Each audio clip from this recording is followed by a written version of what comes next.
আজকে আমি একটা রেসিপি করব পকোড়া। তো দেখুন কাঁচা কলা নিয়েছি, কাঁচা কলা সাদা তেল দিয়ে আমি পকোড়াগুলো বানাবো। তো কলাটা আমি কেটে ছাড়িয়ে নিলাম, ভালো করে ছাড়ানো হয়ে গেছে। এখন আমি জলের মধ্যে দিয়ে সিদ্ধ করে নেবো। কড়াইটা বসিয়ে দিয়েছি, এখন আমি কাঁচা কলাটা দিয়ে দিলাম, জল দিয়ে দিলাম, দিয়ে সিদ্ধ করলাম। এখানে তিল নিয়েছি আর দুটো লঙ্কা নিয়েছি, আমি মিক্সিতে বেটে নেব।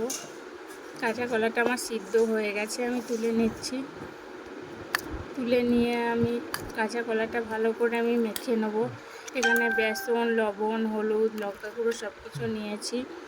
দেখুন আমি সব কাঁচা কলার মধ্যে দিয়ে আমি মেখে নেব ভালো করে। আর সাদা তিলটাও দিয়ে দিলাম, দিয়ে কড়াইয়ের মধ্যে তেল দিয়ে আমি বড়াগুলো ছোট্ট ছোট্ট করে ভেজে নেব।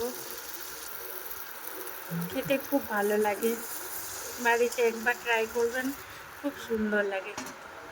বড়াগুলো দেখুন আমার ভাজা হয়ে গেছে, আমি উঠিয়ে নিচ্ছি। খুব সুন্দর লাগছে, হয়ে গেছে।